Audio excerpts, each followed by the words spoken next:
the Schrodinger quantum model of the atom.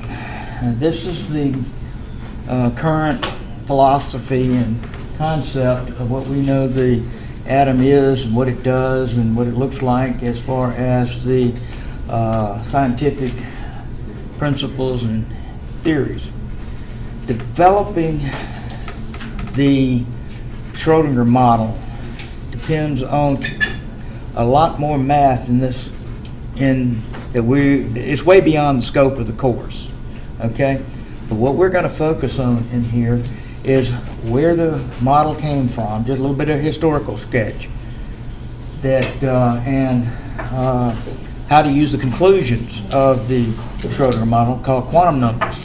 And you've probably had quantum numbers before. 1s2, 2s2, that kind of thing. 2p6, and you've used that idea in other courses. If you haven't, well, I'll develop it. I'm going to develop it anyway. Those define the electron configurations of atoms based on the quantum theory. There are a lot of great, if you really are into the complexity of stuff like this, the quantum model is some interesting concepts, and I'd suggest go on, I think I've got a couple of videos on website that talk about the quantum model, and so I would encourage you to go on YouTube, type in quantum model of the atom, quantum mechanics, and they got some real good down-to-earth descriptions that are very interesting if you like that kind of stuff. Okay, at the time Schrodinger lived, back in the beginning of the 20th century, scientists knew about electron beams, okay, and they came from what they call cathode ray tubes.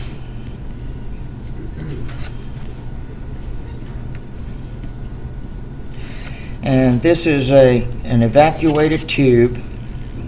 It looked like a big hot dog. And in that tube, it has a wire connected to a transformer battery, very powerful battery. That's a kind of a discharge tube also that I just showed you a while ago. But this one is a vacuum in here. This is a collector on this end of it, minus and plus on the battery. Well, what happens is it produces a kind of a greenish glow beam that goes between the negative electrode over here and the positive electrode. And this is an electron beam. And if you bring a magnet up close to it, a negative end of a magnet,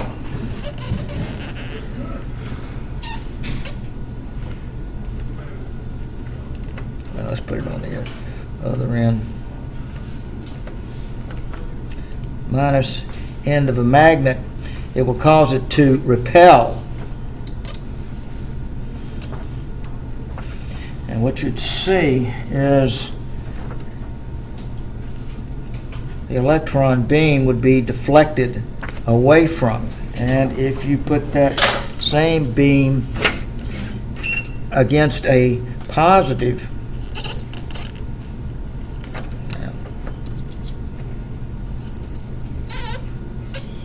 it would attract it.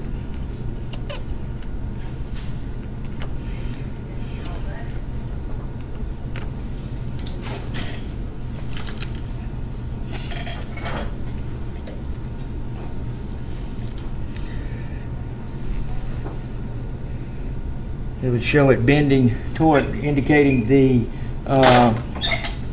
beam has a negative charge. So it's just something that is picked up by the scientists. And it's okay. What happened is that some bright guy came along and put a diffraction grating in the middle of the beam. Okay, so what we're talking about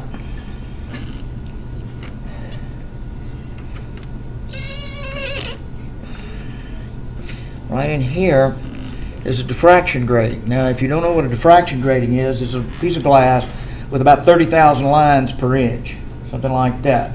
And it functions like a prism.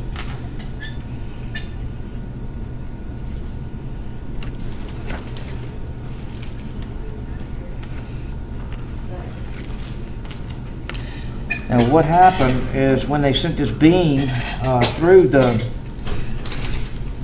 vacuum tube, there it is. When it hit the diffraction grating, it broke off into bands, like the spectra of the hydrogen atom and the other atoms when they go through a prism. Okay, they break up into an emission spectra.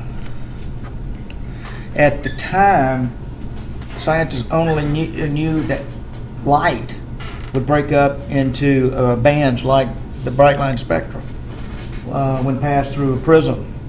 And when it passed through this prism, this is a diffraction pattern.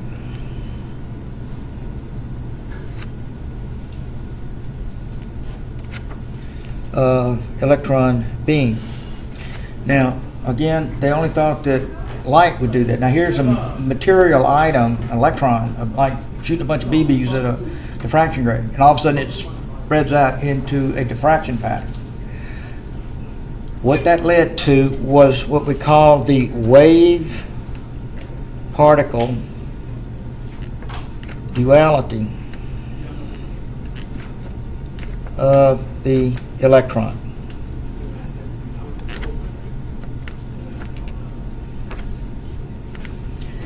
Which means that instead of applying Newtonian physics math to particles that they thought, and they could now apply what they call wave mechanics to the behavior of the electron.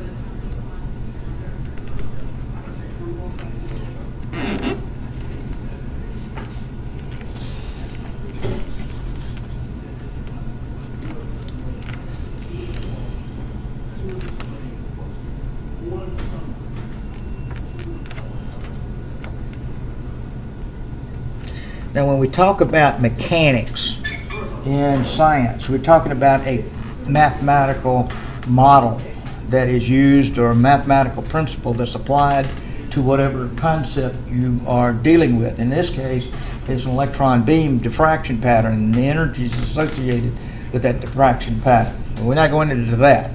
All we're saying is that when you apply wave mechanics, this is also from a bigger textbook, if you will, called statistical mechanics.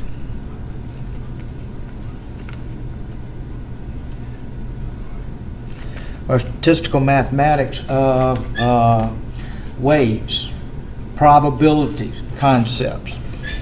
When statistical mechanics is applied to using wave mechanics, when these two come together and describe the behavior of the electrons, the entire field is called quantum mechanics. I'm sure you've heard of that terminology. And this is just simply the combination of statistical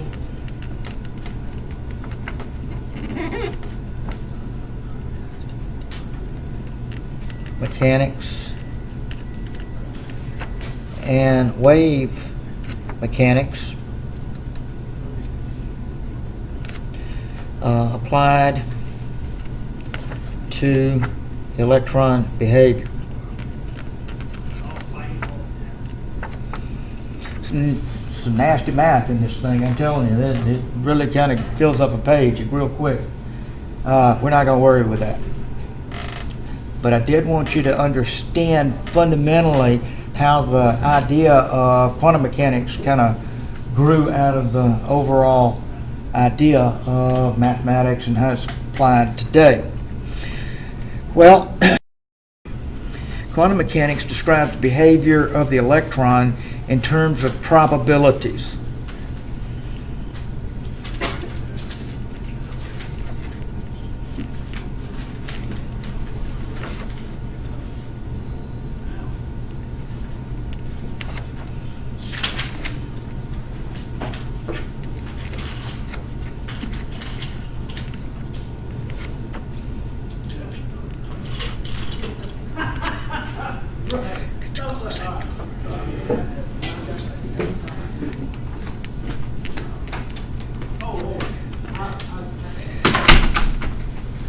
in the Bohr model of the atom, we had a nucleus, say here, and then we had an electron at some distance from the nucleus, and we had a fixed radius. And so we say that this is n equals 1, and it's so many angstroms or something from the nucleus, like the moon from the nucleus. But this is the Bohr model. But in the Schrodinger model,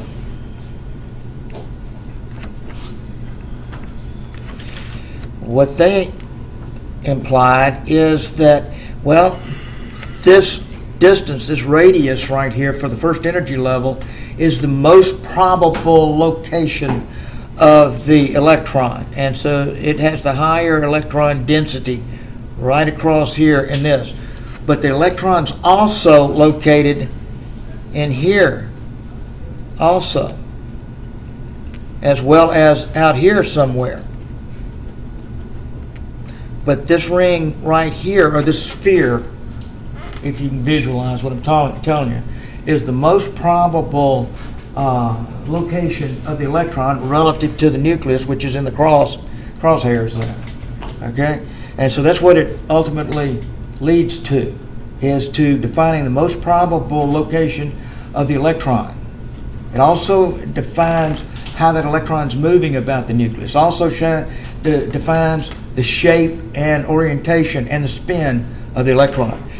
And when they apply this concept, it leads to what we call quantum numbers.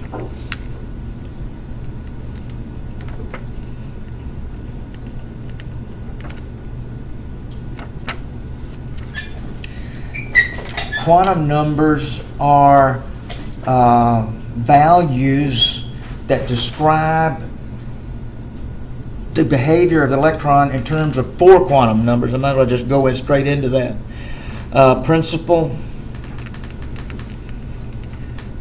orbital, magnetic, or azimuthal, as some people call it. I like magnetic, and spin.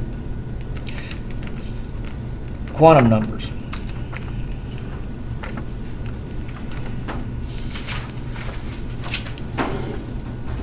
The principal quantum number gives the location of the electron, the most probable location, like it's at n equal 1 or it's in n equal 2, wherever that individual electron. Now, quantum mechanics that I'm talking about now defines one electron. Now, some of the atoms have 100 electrons plus. Well, each one has their own set. Each electron has their own set of quantum numbers, and you can define exactly what that electron's doing. This is the location of the electron. That is the energy level or the ring it's in. If it has a principal quantum number n equal 1, that means it's in the first energy level or the first ring.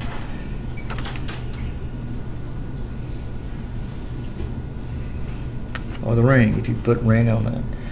Now, orbital quantum number describes the shape of the orbital that the path of the electron is following. There are 4 shapes: spheres, figure 8s, overlapping figure 8s, multiple figure 8s. I'll show them to you.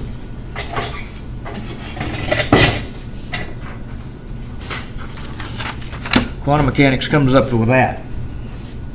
Okay, and we'll talk about them as we get deeper into this concept. I'll show you that. I'll make you a copy of this thing here.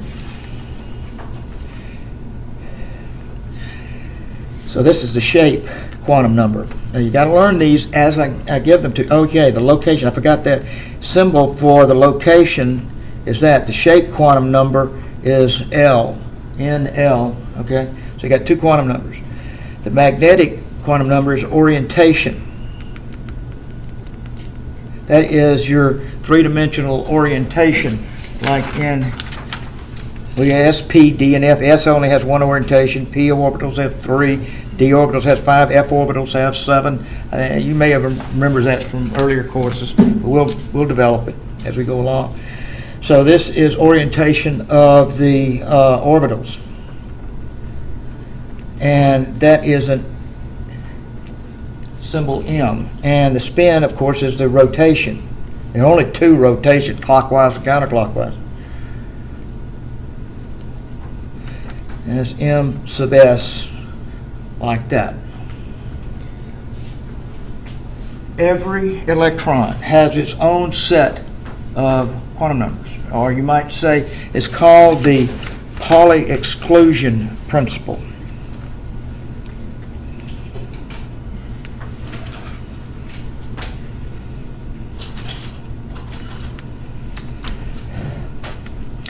No two electrons have the same set of 4 quantum numbers.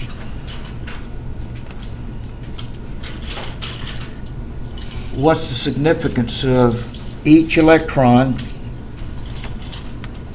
has its N, L, M, and M sub s.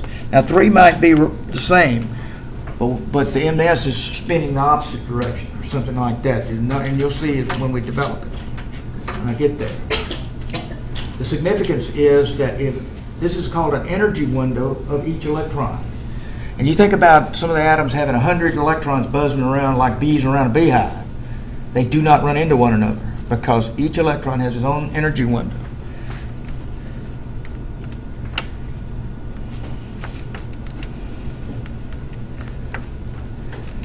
Of a given electron, and no two electrons have the same set of 4, so no other electron buzzing around can fit into that window that one electron is in, and it can't go to some other position. And so all the electrons have a very, very specific place to live, and it's called their set of quantum numbers. And here,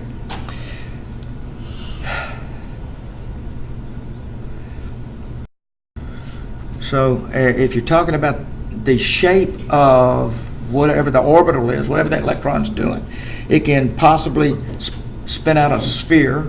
It could make a figure 8. It could make an overlapping figure 8 like that. Here's one that's got a little orbital in the middle, and then multiple overlapping figure 8s like that. The quantum numbers tell you what shapes are. Now you won't have to draw this or identify this kind of stuff. You won't have to do this, but you will have to define whatever orbital that electron is in. And you'll have to pick out each number that goes with this. Now, other numbers, like if you have an s orbital, its number is 0, and it's a sphere. If you have a p orbital, its quantum number, if the electron is whipping out a p orbital, living in a p orbital kind of thing, it is a 1, and d orbitals are 2, and f orbitals are 3. Now you get to orientations. Well, the orientations are this right here. Let me give you back in here. It's not as complicated as I'm making it sound, I promise you. I'll make it real easy for you by the time I finish this. You'll be able to pop the numbers out without trying. I promise you will. Okay, so this is a this little diagram right here. If you look at it, it's just the same thing as let's see if I can pop it back up here. That, see this? If you look at this, there's the sphere, those are your figure 8s, there's your D5 Ds, and there's your 7 Fs right there. See it? There's your 7S, there's your D. I call them F1, F2, F3, F4, F5, F6, F7. You'll use them like that. And this is D1, 2, 3, 4, 5. And this is PX, PY, and PZ. And this only has one orientation. So you don't mince things around with the S orbital. It only has one quantum number, 0. If it's a PX, it's a -1. If it's a PY, it's a 0. And if it's a PZ, 1. Don't worry about understanding what I'm doing now. What you're going to do is you're going to be able to take these and apply them N, L, M, and M sub s to a given electron. And I'll give you what that electron is. And it'll be real easy for you. I'll show you when the time comes. This is, and the last one, I don't have the spin quantum. Spin quantum numbers 1 or 2. If it's a clockwise, it's +1/2, and if it's counterclockwise spin, and I'll explain the reasons for each one, it's a -1/2. And this can be rabidly confusing. I know. So what I'm just showing you is where we're going with this thing, and you'll understand it as we get there. But the first thing I've got to do is this thing down here. Maybe you've seen this. This is the Aufbau diagram. It's the order of filling for electrons. If you had a stack of electrons, like a bunch of golf balls sitting in a basket, and you had a nucleus over, and you started grabbing golf balls and putting them in orbitals, they would have to go to the lowest available orbital, is what they would go to. And that's called the Aufbau principle. All right. There's one other concept that it's hard to get that logically put into this sequence. I'll show you. There's one other principle I'm going to give you right here. It's called the I got the Pauli exclusion principle. I mean the Heisenberg uncertainty principle. Because probability and statistics is applied to the behavior of the electron, you don't know where it is. You can just say it's only the most probable location. I've already mentioned that. And that's called the Heisenberg uncertainty.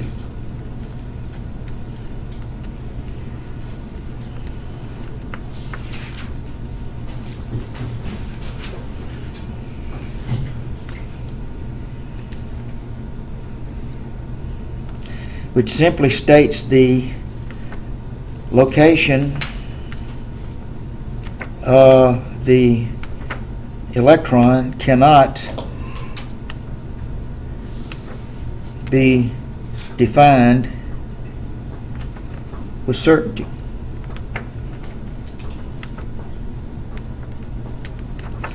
Its position can only be described as the most probable location. And these come out in what we call, I hate to even bring this up, when solving the Schrodinger problem, it has what it calls Schrodinger equation. And solution to that equation is called eigenfunctions or wave functions.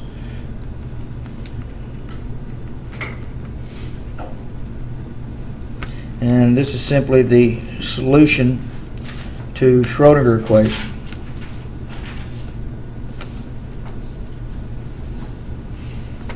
Now, we're not even going to go there. I'm just giving you a historical cross-section of what is going to happen. So out of that solutions come the quantum numbers. It's whatever.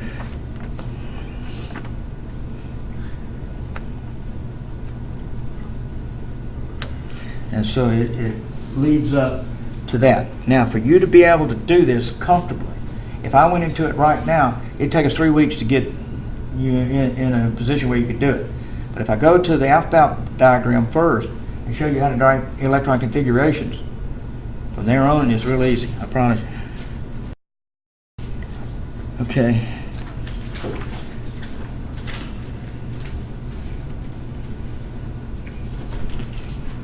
The Aufbau principle states in the building up process, that's what I was talking about, putting the golf balls around the nucleus or something. In the building up process,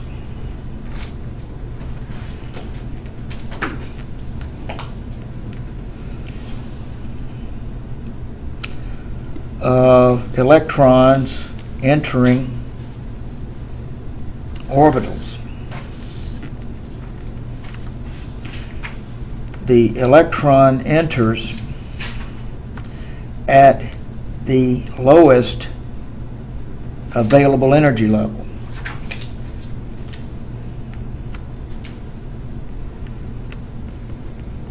Now you can fill in the blanks, you can go and post this tonight.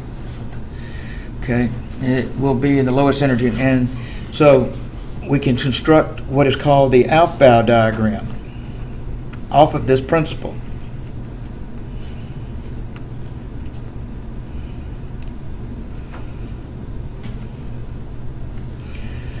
Now, it's based upon the quantum numbers.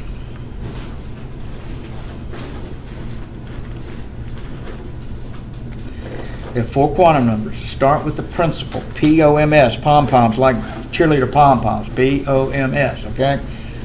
P-O-M-S, principal, which is N value, not L, N value, and that has 1, 2, 3, 4, 5, and so forth, okay? That's your quantum numbers. The orbital is an L, which is S, P, D, and F, but S is 0, P is 1, L is 2, and F is 3. So don't worry about it. Magnetic is your orientation. You don't have to worry about too much about that in the first one. And then your spin. Okay, giving you that much. We'll start with the N values. Okay, we start with the N values. Move that down here. Okay, how many N values exist in reality? Okay, those are rings. The maximum number of rings, told you several times, there are only 7 because we have 7 rows on the periodic table. The biggest element we've got has 7 rings around it. So what I'm going to do is come down here, 1, 2, 3, 4, 5, 6, 7. Okay, now everybody listen? You can't listen all day. Listen to me now, please. Focus. Okay, the ring number tells you how many sublevels a given atom would have, or a given structure would have. If you have electrons in the 1 energy level, it only has 1 ring.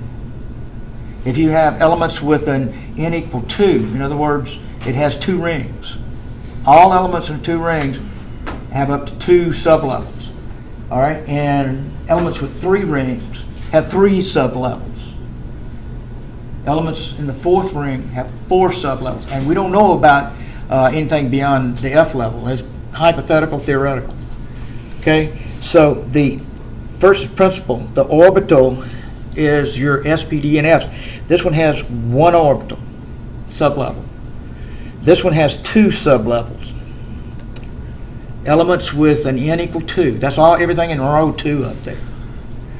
Principal quantum number for every element in row 3 is 3. And it has 3 sublevels that are possible. Elements in the 4th row have 4 sublevels possible. 5th level has 5 sublevels. 6 has 6 sublevels. And 7 has 7 possible, I said, sublevels.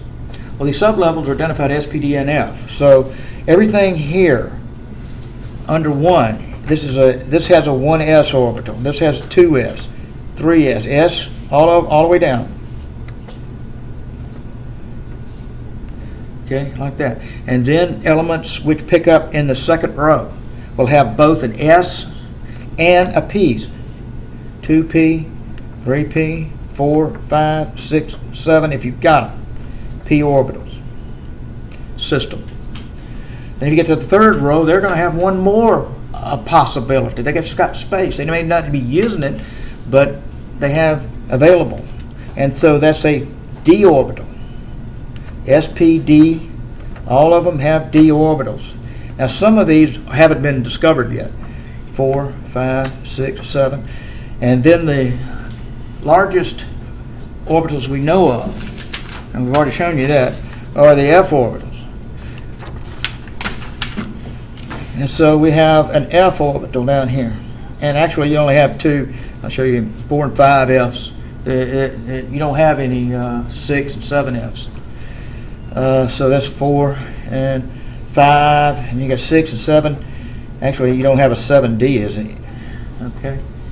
These orbitals I've left blank in here haven't been discovered yet.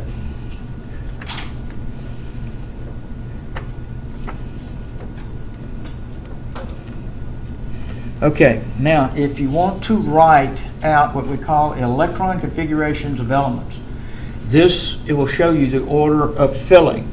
And so this will allow you, let me draw this across here. This is a 1, first ring, 2nd ring, 3rd ring, 4, 5, 6, and 7 out there, like that.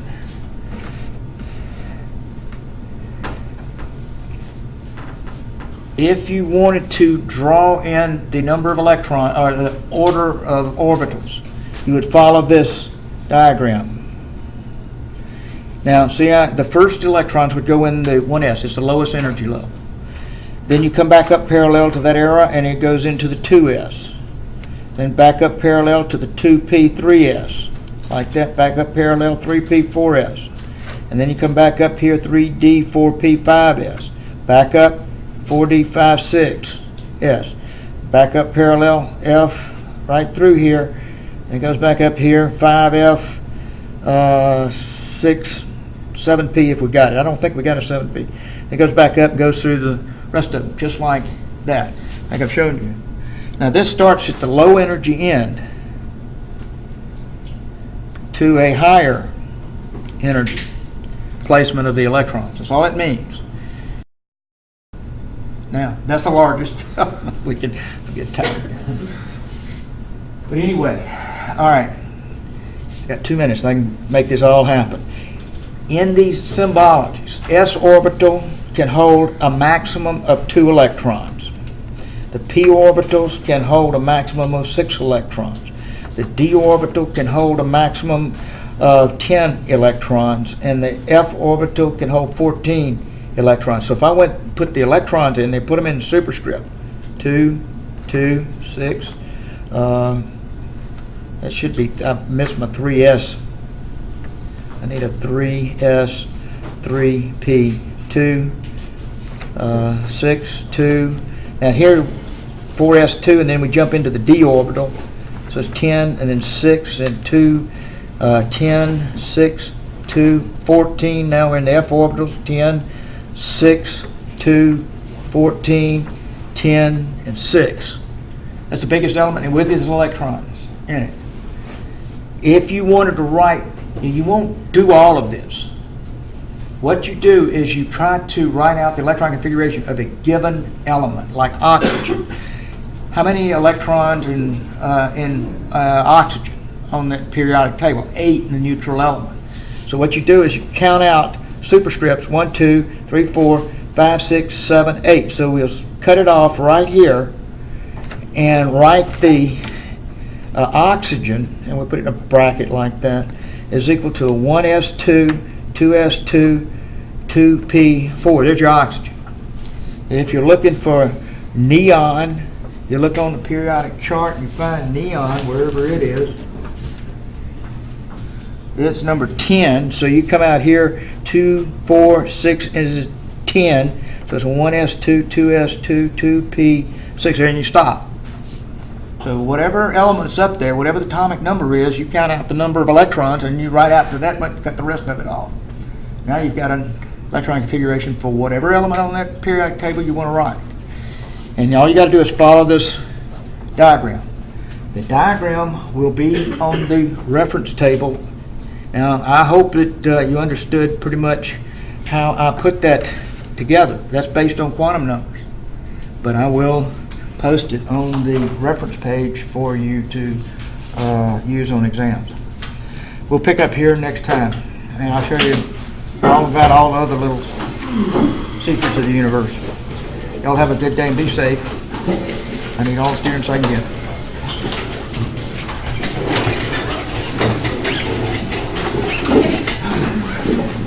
Y'all have a good day.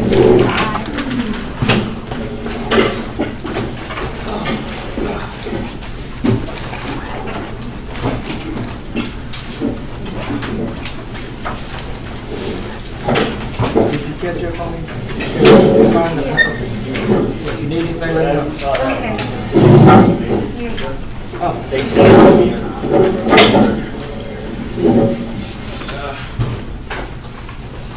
It's kind of awkward.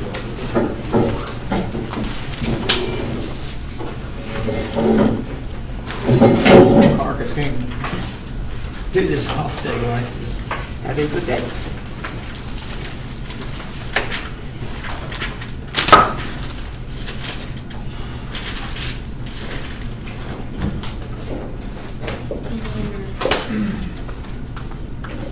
And you were putting more worksheets for these chapters online, right? I'm sorry? You put worksheets for chapters 7 and 8 online. I just got it on there.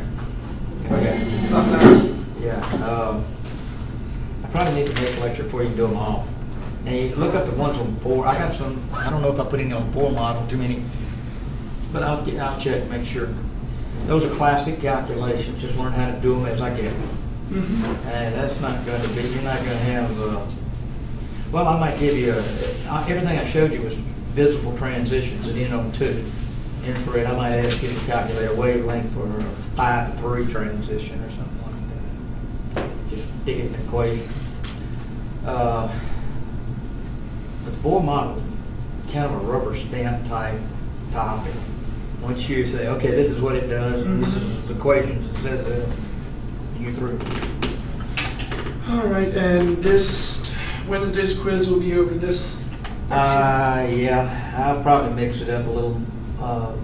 Introduction, a couple of questions on introduction, and then rest on what I've talked about. I probably won't put quantum model on here. It's just the Bohr model and back.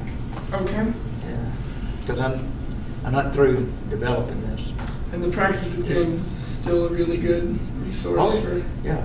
Now I can tell you it'll look like that, and for the most part, but it won't be the same questions.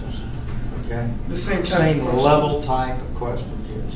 Okay. Okay. If you can handle that, you can handle that. Okay, because I've been working through the practice exam, and half of it Do what? we've covered about half what's on the practice exam. Well, we covered what we covered, I guess. Okay. Well, give it a trial. See how these look. I've got a few curveball questions that I throw in there. I'll tell you about next time. Okay. But I still got some more to develop here. Okay. All right, Josh. Thank you very much. Okay. I did. Remind me next time. I'm supposed to tell everybody, and I thought about it 3 or 4 times. I didn't make a note. Lab books when we have the exam next Monday. Okay, I want kind of everybody to get their lab stuff turned in Okay. next Monday. I need All to right, sure. finish up this last lab because it's. It's kind of squirrely. I sent you a couple of possibilities on the discussion. Because the main thing is, do you understand energy flow? You know, how to detect it using temperature, time, what those curves mean, and thermic, exothermic. And what curve means endothermic and what means exothermic? And how to calculate it based on the temperature change and mass Okay. and those kind of things. That's all it is to that. There's nothing real complicated there. Okay. Yeah, so see what you can do. You know, you got my address. Call me. All right. Thank you so much. Yes, sir.